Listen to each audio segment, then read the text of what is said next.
Imagine you're a bird flying over the Great Pyramid of Egypt 4,500 years ago. It would have been gleaming white limestone, blinding you in the bright Egyptian sunlight. But when the Egyptian builders left the site, they left behind one of the greatest unsolved mysteries of the ancient world.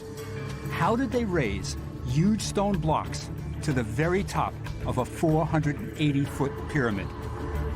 This question has baffled Egyptologists for centuries. Now, an outsider, a French architect working in isolation, thinks he has found the answer. Hidden inside the Great Pyramid is an ancient mile-long ramp, like in a parking garage, waiting to be discovered. And that's not all. He may have unlocked not one, but 3 secrets of the Great Pyramid. This is his story, his radical new theory, and our search for the truth.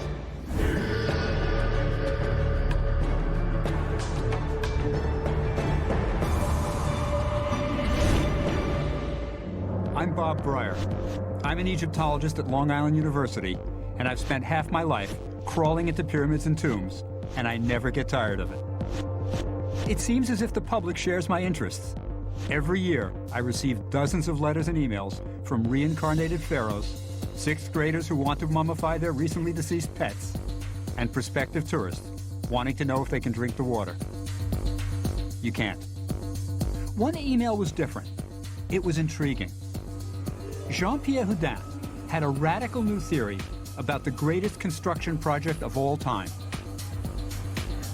I invited Jean-Pierre for dinner, and 1 month later, the man in black arrived, laptop in hand. Jean-Pierre. Hey. Hey. Welcome to the Bronx. Thank you. Come on in, come on in. Bernice. Nice to meet you. Jean-Pierre explained that he'd given up his architectural practice so he could spend 10 hours a day rebuilding the Great Pyramid on his computer, block by block. These computer images led him to a totally new understanding of the pyramid. These are nice images, by the way. These are very good. Yes. Jean-Pierre took us on a virtual tour of the pyramid's passageways and chambers and showed us what the pyramid looked like year by year as it was being built, until we felt like we'd built the pyramid ourselves. And then he sprung his theory. 4,500 years ago, ancient workers had hauled blocks of stone to the top of the pyramid through a ramp built inside the pyramid. And that ramp was still there, waiting to be discovered.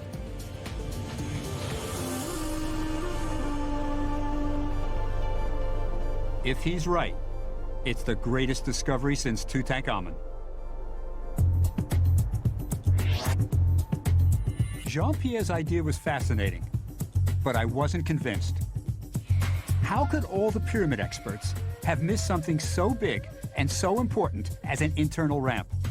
After all, for centuries, Egyptologists have crawled through every passageway and chamber inside the pyramid, looking, measuring, recording. Thanks to them, we know an awful lot about the Great Pyramid. We know it was built as the burial place of a pharaoh named Khufu. Its base covers 13 acres, and it took more than 2 million blocks of stone, averaging 2.5 tons, to build the pyramid. We know where the construction workers lived and what they ate. We even know the name of the architect who designed it, Hemienu. That's him there, with rolls of fat to show he's prosperous. But the truth is, there are still unanswered questions about the pyramid. The one that really interests me is how they raised those blocks all the way to the top. I bet you thought we know how they got the blocks up. Lots of guys hauling big stones up the ramp, right to the top of the pyramid. That's what I was taught in school. That's how Hollywood shows the Great Pyramid being built.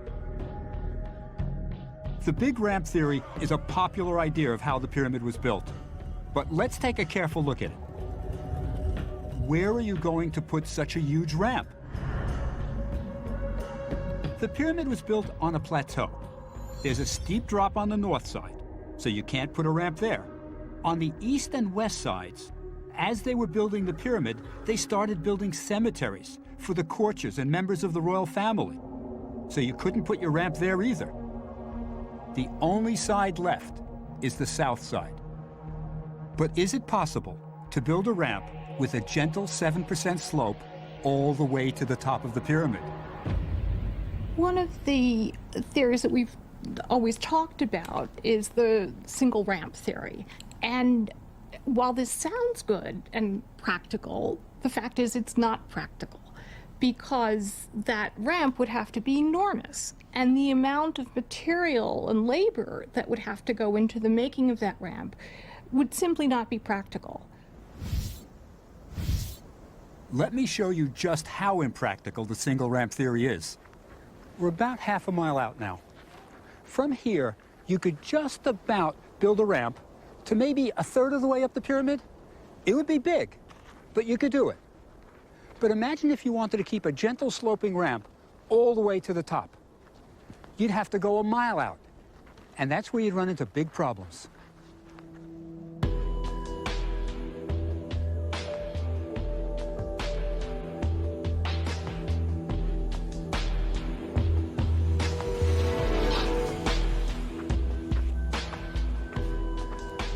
Finally, we're about a mile out. Now, can you imagine building a ramp from here to that pyramid? The construction of the ramp itself would be as big a project as the pyramid. And before you could really build a ramp, you'd have to fill in that valley. Look at the contours. I'm absolutely convinced a single ramp is impossible. But there's another theory, one that's ancient. When Herodotus, the father of history, visited Egypt around 450 BC, one of the first questions he asked was, how was the pyramid built? He was told that the Egyptians used machines to lift the blocks. And it sounds reasonable. We know that the Egyptians used devices like the shaduf to lift water for thousands of years. But let's see if it works for big blocks of stone.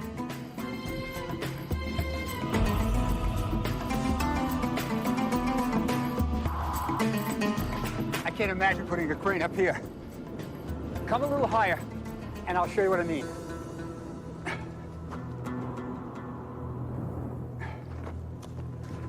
Can you imagine putting a big crane on a ledge like this?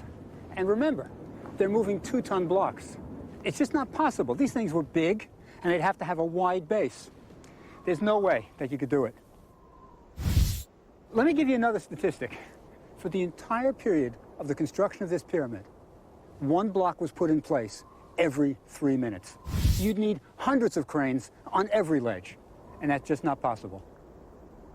So a straight ramp is out, cranes are out, we're down to our last conventional theory of how the blocks were raised to the top, a spiral ramp.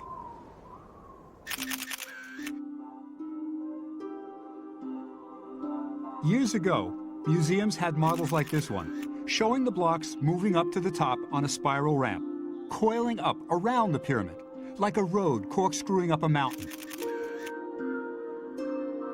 But there's a problem here too. In order to build a pyramid, you need sight lines. You need to make sure that all the corners of the pyramids meet at the top. Otherwise, you have one colossal mistake. And unfortunately, what these spiraling ramps would do is to block your sight lines. So while it sounds logical at first, I'm not sure it makes any sense, really. So there are real problems with straight ramps, spiral ramps, and cranes. We've run out of the traditional explanations of how the blocks were raised to the top of the Great Pyramid. Does Jean-Pierre have a better theory? He just might. In the late 1990s, he gave up his successful career as an architect, sold his comfortable apartment, and moved into a tiny one-room flat so he could devote all his time and energy to solving the mystery of the Great Pyramid. Here, with nothing but blueprints of the pyramid and his computer, he tackled the mystery that had baffled Egyptologists for centuries. Jean-Pierre approached the mystery of the Great Pyramid with an architect's eye. Working from the most detailed architectural plans ever drawn of the Great Pyramid, slowly, his theory began to evolve. As the years passed, unnoticed by Egyptologists, he came to know the minute details of the pyramid like no one else on Earth. His obsession was leading him closer and closer to a solution. But his life savings were nearly gone. Luckily, he found a powerful friend. Dassault Systems, a French company that created this super sophisticated 3D software, heard about the solitary architect who was tackling the mystery of the Great Pyramid and adopted him. They gave him their very latest software and taught him how to use it. This took Jean-Pierre's recreations of the Great Pyramid to a whole new level. The new software allowed him to visualize in 3 dimensions the exact relationships between all the passages and chambers inside the pyramid. Now Jean-Pierre was ready to tackle the pyramid's greatest mysteries. He was going where no one had ever gone before. French architect Jean-Pierre Houdin has developed a radical new theory of how the Great Pyramid was built, but I really want to see if he's right. It's one thing to have a theory on the computer. It's another to see how well it stacks up against reality. So we agreed to meet up in Egypt.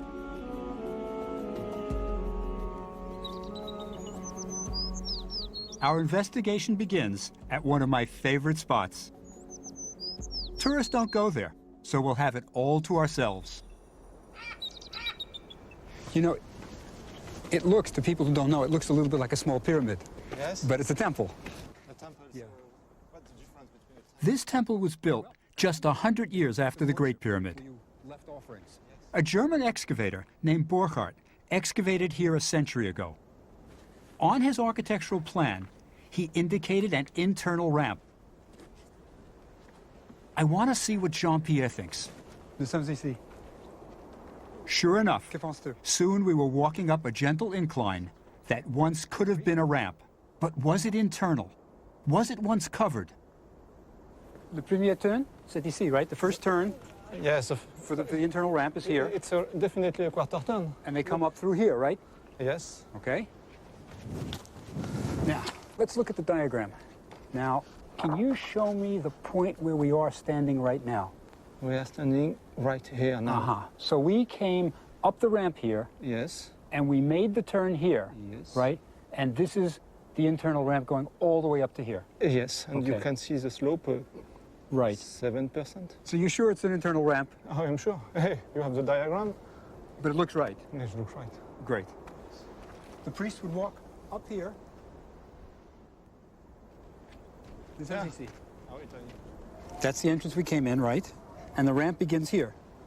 This battered internal ramp is a crucial piece of the Great Pyramid puzzle. It shows that around the time of the pyramids, the Egyptians were building internal ramps. So it's not impossible that one could be hidden inside the Great Pyramid. The pharaoh Khufu built the pyramid that Jean-Pierre's obsessed with, the Great Pyramid of Giza. The tallest, the most complex, and the most mysterious of all the pyramids. The pyramid had only one purpose: to protect the mummy of the pharaoh King Khufu. It was a tomb fit for a god. His chief architect, Hemienu, supervised the cutting and moving of 2 million blocks of stone to create the tallest pyramid ever built. The $64,000 question is, how do you raise blocks all the way to the top of a 480-foot pyramid? We saw that there were real problems with either a single ramp or a spiral ramp. And lifting cranes certainly don't do the job. So how do you do it? That's the problem Jean-Pierre has been tackling for all these years. His solution still has a ramp, but it's inside the pyramid. And incredibly, according to Jean-Pierre, it's been hidden there for 4,500 years. He calculated that the slope of this ramp had to be about 7% so the men could haul the blocks up it. He also figured the ramp would have to start at the base of the pyramid and go upwards as the pyramid grew. It's not as easy as it sounds. Remember, the pyramid is not solid. Inside the Great Pyramid are 3 large chambers. The lowest one is called the Queen's Chamber. Above it is a mysterious room called the Grand Gallery. And on top of all that is the King's Burial Chamber. All 3 chambers are connected by passageways. Is it possible to have a ramp snaking up through the pyramid that doesn't run into one of these chambers or passageways? This is where Dassault Systèmes 3D software became crucial to testing Jean-Pierre's theory. As he began building his computer model, he could see the ramp just 10 feet inside the smooth outer surface of the pyramid, turning level after level all the way to the top of the pyramid. Kind of like a ramp in a parking garage. Amazingly, Jean-Pierre's ramp never hit any of the chambers or passageways inside the Great Pyramid. For the first time in history, a structural 3D model of the Great Pyramid had been built to test a theory. Jean-Pierre knew the internal ramp was a real possibility. But he still had problems to solve. How to turn the blocks around the corners of the ramp? You see, the men hauling the blocks need a place to stand in front of the blocks. When they reach the end of the straightaway on the ramp, where can they stand to pull the block? Jean-Pierre's solution is to leave the corners open. At the end of each length of the ramp, a notch, about 30 feet square, would have been left open. This notch let in light and fresh air, but it had an even more important function. Stationed at each corner was a crane that would lift and position the block so it could travel up the next flight of the ramp. These cranes could be the machines that Herodotus was talking about. But I bet you're thinking that it's impossible that something as big as an internal ramp could remain hidden inside the pyramid all these years. Well, believe it or not, just 20 years ago, scientists found a secret chamber inside the Great Pyramid. And they did it with good old-fashioned detective work. French architect Jean-Pierre Houdin claims that there's a mile-long ramp hidden inside the Great Pyramid. But wouldn't a ramp that long have been detected years ago? Not necessarily.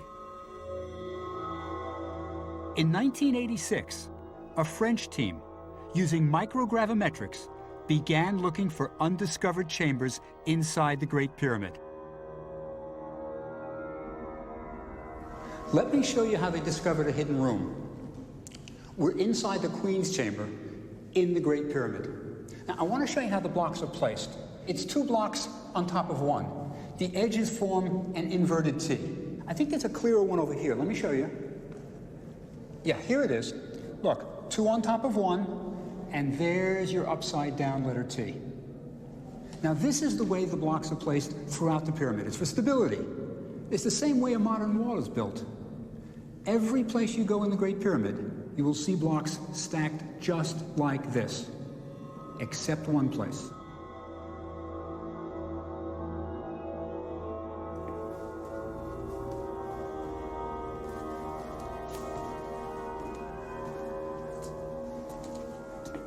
We're here. Look at the way the blocks are stacked. No inverted T here. It's a plus sign. That's because the blocks are one exactly on top of the other. This is the only place in the pyramid where they placed blocks like that. Now, that was the clue for the French team. They figured, why this strange masonry? Maybe there's something behind the wall, perhaps a hidden chamber. So they brought in their high-tech equipment, and the high-tech equipment suggested, yep, there's a hollow behind the wall. They were given permission to drill a few holes to see what was behind the wall. That's what you've got here. These are where the French drilled. Now, all they found was a rough chamber filled with sand. But what it shows us is that there are still discoveries to be made inside the Great Pyramid. The French team's discovery encouraged Jean-Pierre to continue his quest. This led him to develop his second big theory, and it involves the most mysterious and enigmatic room inside the Great Pyramid.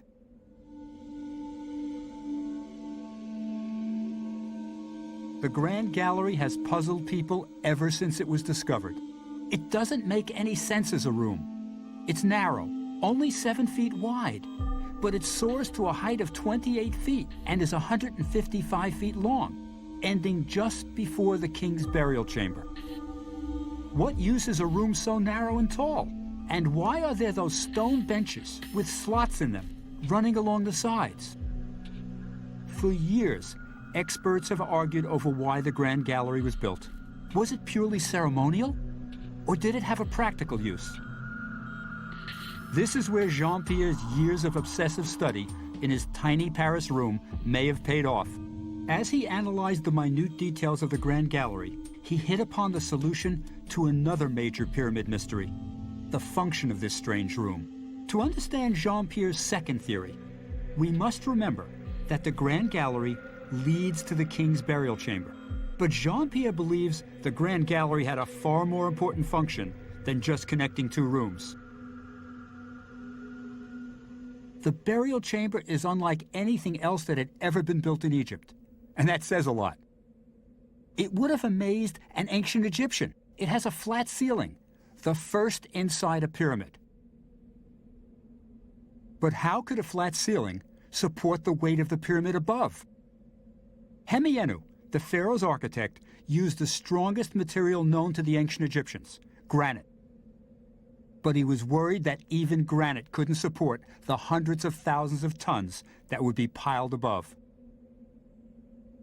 So on top of the ceiling are dozens of massive beams forming tiny rooms called relieving chambers. And at the very top, giant rafters distribute the weight away from the burial chamber. In all, dozens of huge granite blocks had to be raised to build the king's burial chamber. Jean-Pierre's theory is that the purpose of the Grand Gallery was to hold the huge granite beams up the pyramid so they could be put in place above the king's burial chamber. If he's right, there were actually two ramps, an internal ramp used only to get the blocks up to the very top of the pyramid. The second ramp, the outside one, was used for the lower levels of the pyramid. The huge granite blocks above the burial chamber were pulled up this outside ramp. But to haul a 60-ton block like that, you'd need hundreds and hundreds of men, and coordinating that many men on a narrow ramp would be very difficult. No one in history had ever raised such heavy beams that high. So Jean-Pierre figured that Hemienu must have invented a new technology for something this difficult. Let me show you how it may have worked. The huge granite blocks were positioned on the outside ramp. Ropes running from the granite blocks ran over wood beams through the roof of the Grand Gallery. The ropes were attached to a trolley that slides down rollers in the Grand Gallery. Inside the trolley are heavy counterweights, so that as the trolley, on the right, moves down the Grand Gallery, the granite beams are pulled up the outside ramp. The position of the Grand Gallery, just opposite the outside ramp, is almost perfect for Jean-Pierre's second theory, that the Grand Gallery was designed to raise dozens of heavy granite beams. Were these huge beams above the king's burial chamber really raised this way? I'd like to see some solid evidence. It's time for the showdown. Jean-Pierre, you are the man with the theory. You've got a lot of explaining to do. First, the benches, these stone benches. What's going on here? On this bench, you had rollers. So these are logs, wooden logs? Wooden logs. Okay, go ahead. On which a large counterweight on a sled Yes? was rolling on. Okay, so you've got logs across here, you've got a trolley with weights on it, sliding down on these rollers, the rollers are turning. Yes. Right? Okay, next question.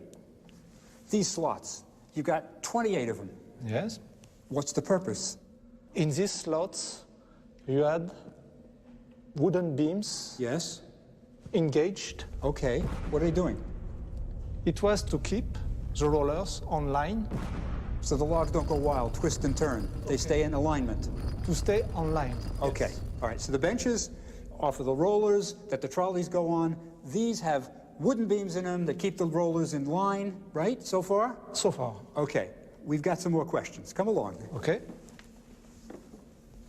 Jean-Pierre, I understand the rollers rolling, the weights are sliding, but is there any evidence that this room was actually used? I think if you have a closer look to the bench on the vertical fence, Yeah.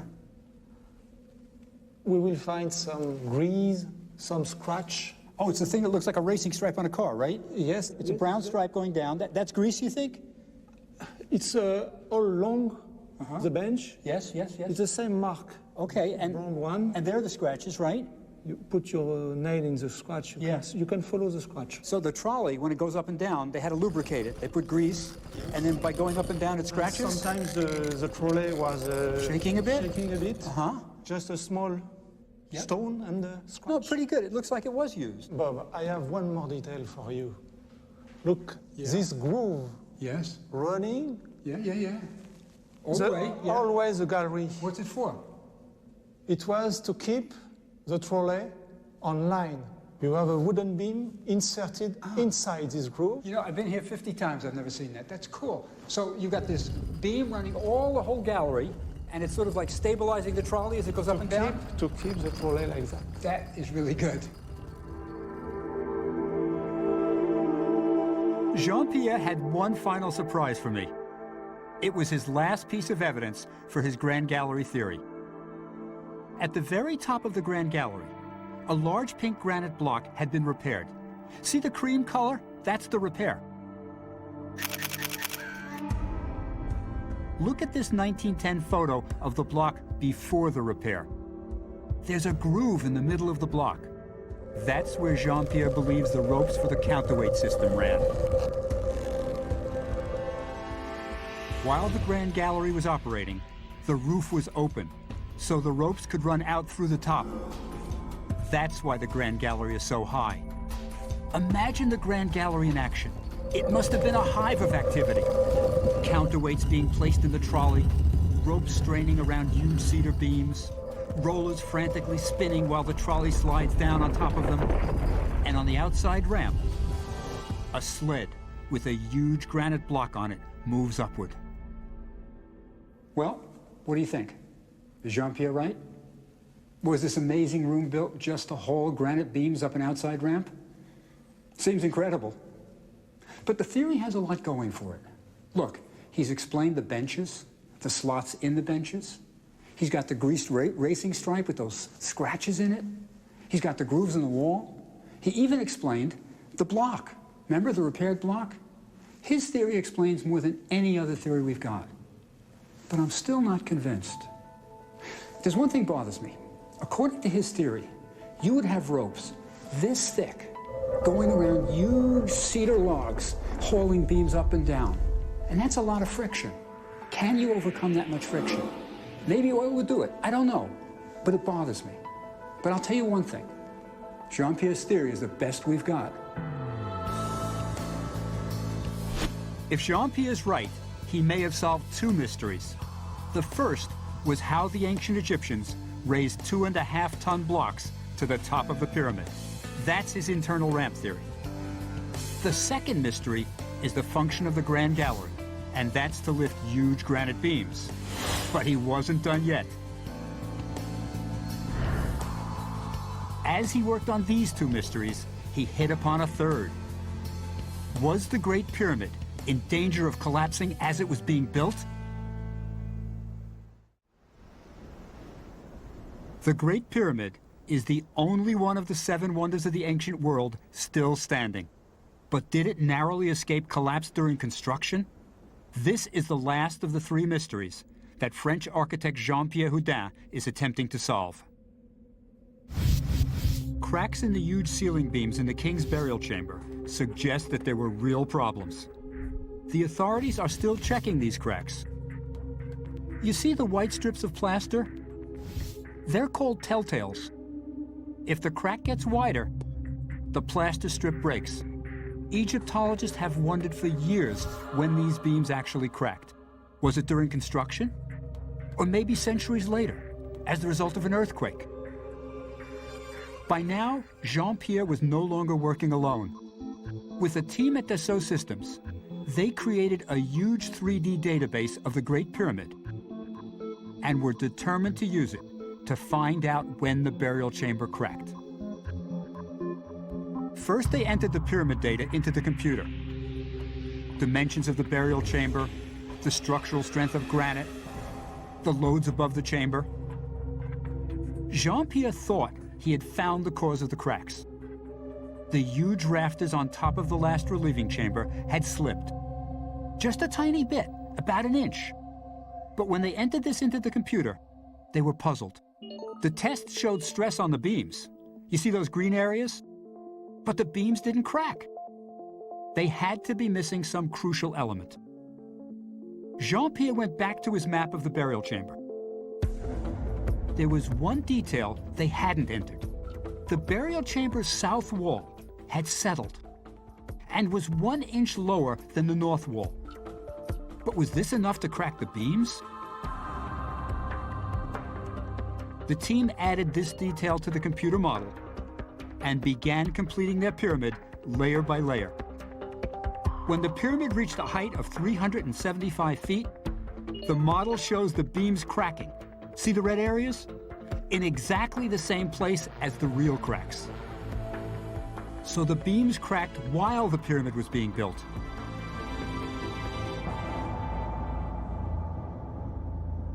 Imagine how Hemienu, the architect, felt when the beams cracked. Was the pyramid going to collapse? Could the pharaoh be buried in it? What was Hemienu going to do?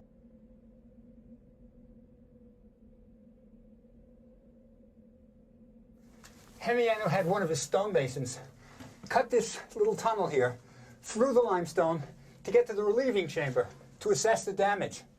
It's a pretty small tunnel. Remember the statue of Hemienu? He was a big guy with rolls of fat. This was a tight squeeze for him.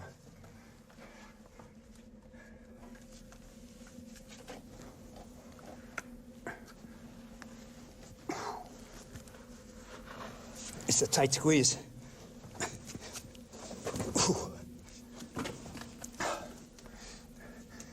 Let me orient you.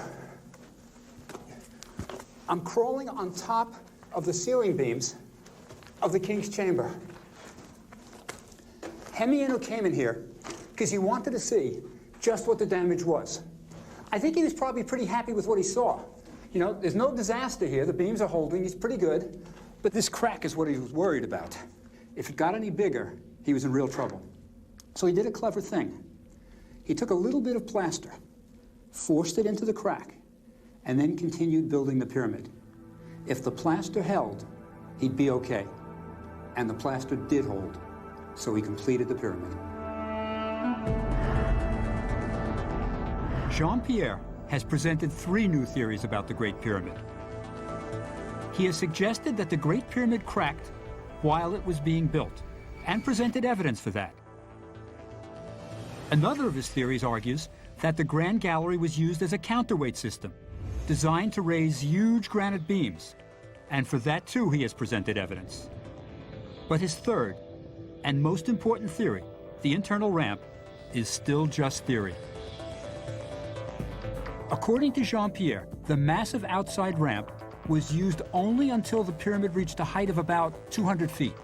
Then it was torn down, and blocks from it were used to build the top of the pyramid, and these blocks were brought up through the internal ramp. Another example of Hemienu's incredible planning. And at the very top, the capstone was positioned at its final height, 480 feet above the desert floor. A height no other building would match for 4,000 years. The 3D software shows that Jean-Pierre's internal ramp is possible. The ancient pyramid builders could have done it this way. But is there any evidence that they did in fact do it this way. Yes, there might be. When the sun's at a certain angle, on one side of the pyramid, you can see these broad white lines. The strange thing is, they're exactly where Jean-Pierre's theory calls for an internal ramp. And look at the angle, 7%. Again, just as the theory says it should be. And even more intriguing, if you continue the 7% slope around the pyramid, it runs into one of the strangest features on the face of the Great Pyramid, a large notch. Remember that Jean-Pierre's internal ramp theory says that the ends of the ramps were left open to help turn the blocks around corners? Could this notch be the remains of one of those corners? There's only one way to find out, and that's to climb. Of Jean-Pierre's three theories, the internal ramp is the most important. Could this enigmatic notch on the face of the Great Pyramid be the evidence he's looking for? The remains of an area left open by ancient workmen to turn blocks around corners? Jean-Pierre, it's 110 degrees? Yes. No lectures about the pyramid, no angles of ramps, no internal ramps, external ramps. Just tell me what you want. I'll try to do it. I want you to climb to the notch, Yes? to look at the shape of the notch, Yes? the pavement. Okay. You take measurement from Measure the pavement, fine. Measure That's the one thing I pavement. do. The first thing. The next? You look the size of the pavement, Mm-hmm. the way the pavement is going through the walls, and you will see the two walls, lateral walls. All right. And You want you'll- photos? I want pictures, and I Okay, want you measurement.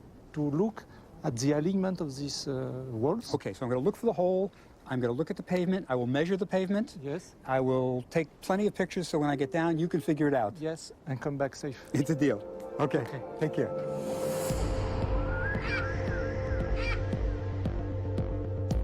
Don't try this at home, kids. It's not as easy as it looks. People have been killed climbing the pyramid.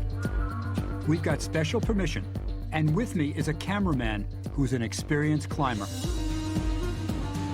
As an Egyptologist, I'm excited because I've never heard anybody talk about this notch, and I really want to see if it fits in with Jean-Pierre's internal ramp theory. Are its dimensions regular? Or are there any other signs that it was used as a platform to turn blocks of stone around corners?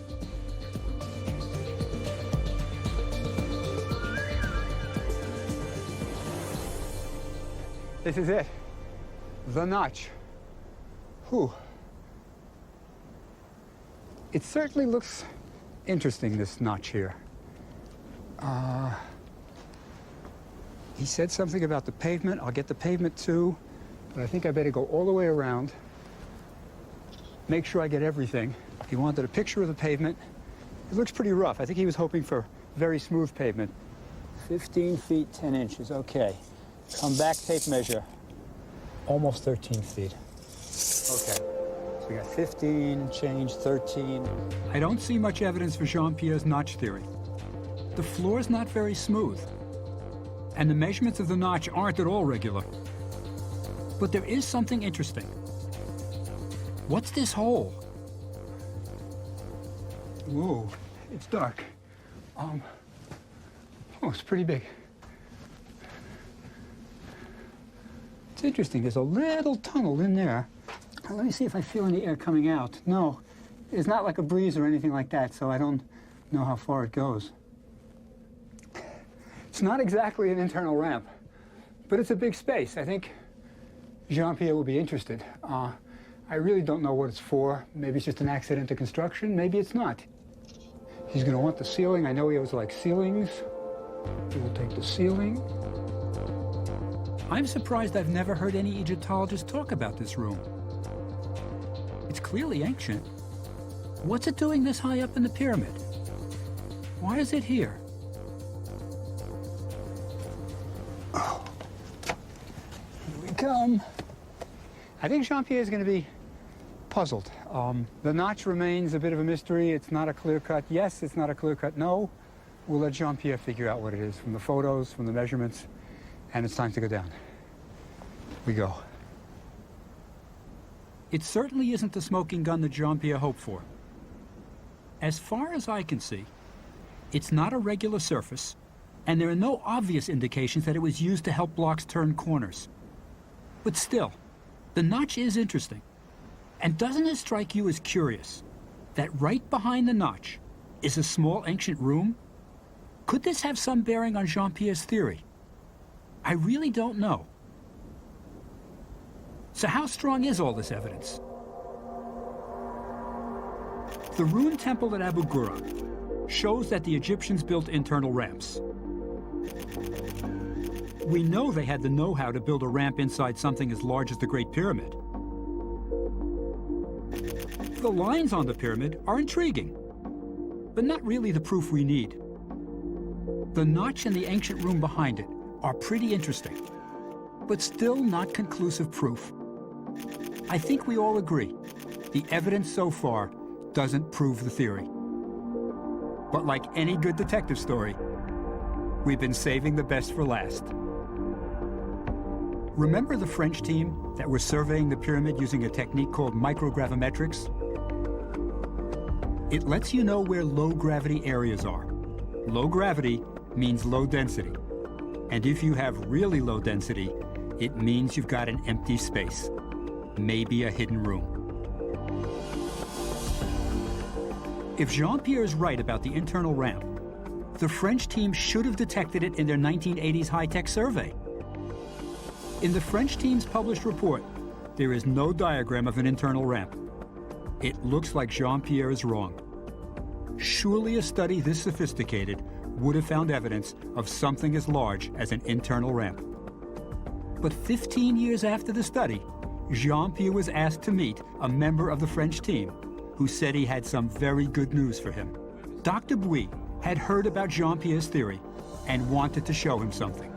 A diagram that the French didn't fully understand, so they never published it. Voilà. C'est incroyable. This computer printout shows a low-density spiral shape inside the Great Pyramid. It's amazingly close to Jean-Pierre's drawing of the internal ramp. So years before Jean-Pierre's theory, the French may have found evidence of an internal ramp inside the Great Pyramid. They just didn't realize it. This is definitely Jean-Pierre's strongest evidence. Could it be the smoking gun that finally proves the theory? Do I believe it? I don't know. I think we as Egyptologists are skeptics by nature, and I think it is intriguing, but I think I'd like more proof. And I certainly hope that in the next few years we'll be able, through some new scientific process, remote sensing, sonar, that we ought to be able to find the evidence and maybe prove this big question once and for all about how the pyramids were built. So, what's Jean-Pierre's next step? Does he start pulling blocks out of the Great Pyramid in search of his internal ramp? I don't think he's going to get permission to do that. So we may have to wait a while before we're sure that the internal ramp exists. In the meantime, I thought Jean-Pierre might want to pay his respects to the man he thought so much about. Hemienu, the architect, was laid to rest here, in the shadow of the pyramid he labored so long to build. You've given up everything for this, right? Yes. No regrets about that? You've given up a lot. Not a single, Never. Not a single regret. If we got permission one day to do this survey, I am quite sure that we will find something. Do you think that one day, Yes. you might get a chance to take a walk up inside that internal ramp? I hope so. You think it's possible? I am truly confident about that. Really? One Yes. day it'll be found? I am still young. Yes? Maybe it will take time, but one day I will walk inside in the A spark. mile-long walk. A mile-long walk. Jean-Pierre has done something remarkable. An outsider, working alone, he may have solved one of the greatest archaeological mysteries of our time. How Hemienu, the royal architect, raised hundreds of thousands of 2.5-ton blocks to the top of the Great Pyramid. You know, I think it took an architect to understand an architect.